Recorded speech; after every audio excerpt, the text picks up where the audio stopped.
All right, let's talk about career and life. I mean, nobody wants to just survive, right? We all want to actually thrive. But how do you do that? Well, over the next few minutes, we're going to build a really practical playbook for ourselves, pulling together some of the best ideas out there on mindset, communication, and leadership. You ready? Let's jump in.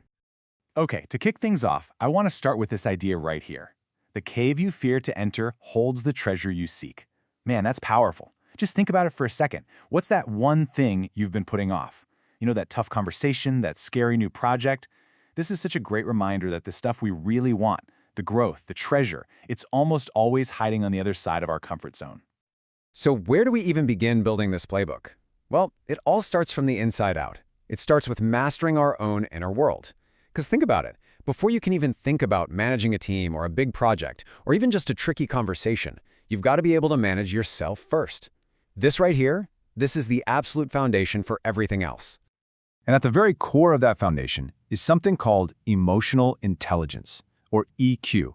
Now let's get one thing straight. This is not just about being nice all the time. Not at all. It's a much deeper skill. It's about being able to see and understand emotions, first in yourself and then in other people, and then using that knowledge to guide your own behavior and build way better relationships. This model here breaks it down perfectly into 4 key skills. It all starts with self-awareness. I mean, you have to know what you're feeling and why you're feeling it. Once you've got that, you can move on to self-management. That's where you learn to control your reactions instead of just, letting your emotions run the show. And these first 2, the internal stuff, they're the absolute bedrock. You got to have them down before you can effectively deal with other people. Okay, so these EQ skills, they're not just some fuzzy, abstract ideas. They actually show up as real, tangible mindsets. The most successful people out there are actively, consciously working on these ways of thinking. Like choosing to fix problems instead of just complaining about them. That's self-management in action right there. Or deciding to always be learning. That's a classic sign of self-awareness. It's all about making this stuff a daily practice. All right, so we've got the mindset part down. Now what? How do we actually put this into practice? Well, let's start stocking our toolkit with some really high-impact strategies you can literally start using today. This is such a game changer. The words we use matter a lot. Look at the phrases on the left. They're defensive, they shut people down. But the ones on the right, totally different vibe. They're collaborative, they build trust. Take the "I don't have time" example. Swapping that for "it's not a priority right now" isn't just playing with words. It's more honest, and it totally empowers you to own your time and your choices. And it's not just about what we say, right? It's about what we consistently do. These little micro habits can have a massive return.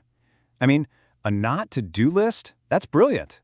It's all about protecting your focus from the things that drain your energy. And the 2-minute rule? It's a classic for a reason. It's just such a simple, powerful way to stop procrastinating and get some momentum going. Okay, so we've worked on our inner game. We've got our toolkit ready. Now, let's tackle the final boss, the workplace. This is where things can get really tricky, where all those complex human dynamics come into play.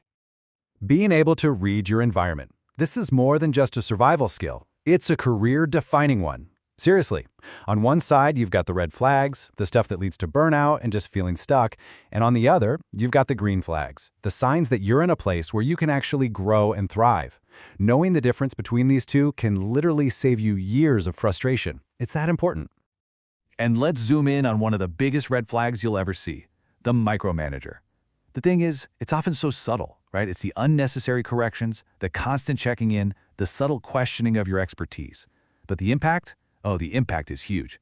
It just chips away at your confidence piece by piece and slowly drains your sense of ownership and autonomy.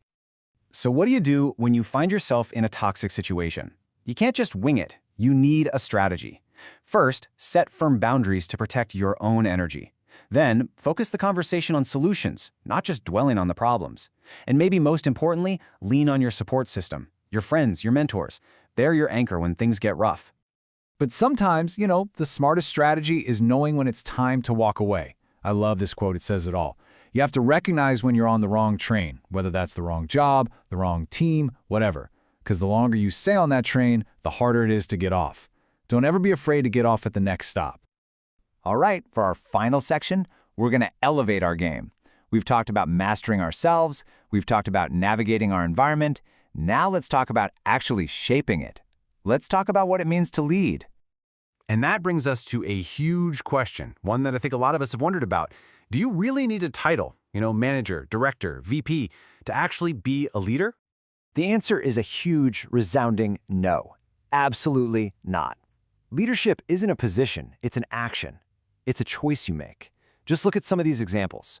Creating a safe space for people to fail, making sure the quiet voices in the room get heard, sharing credit. Anyone can do these things, from any chair in the room. That is what real influence looks like. And what's so cool is that these leadership behaviors, they're the exact same traits that define a high performer. Finding solutions instead of complaining, listening before you speak, celebrating your colleagues. This is literally the DNA of both great leaders and top performers. See, leadership isn't some separate job. It's just part of doing truly exceptional work.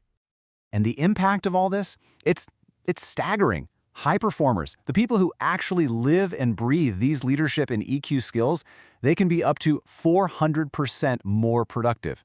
That's not just some feel-good number. That is a massive, tangible value that proves these skills deliver absolutely incredible results. This right here really captures the heart of what modern leadership is all about. It's not a zero-sum game. It's not about you climbing a ladder by pushing others down. It's about building a longer table. The simple truth is, your own success is amplified the more you help other people find theirs. And that kind of brings us full circle, doesn't it?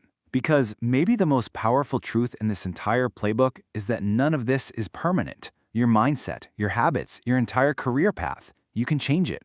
You can literally wake up tomorrow and decide you want something different. That power is yours, and it starts right now. So there you have it. You've got the playbook, you have the mindsets, the tools, the strategies. The only question left is, what are you going to do with it? What's your next move? What's just one small thing you can do today to start building the career and life you really want?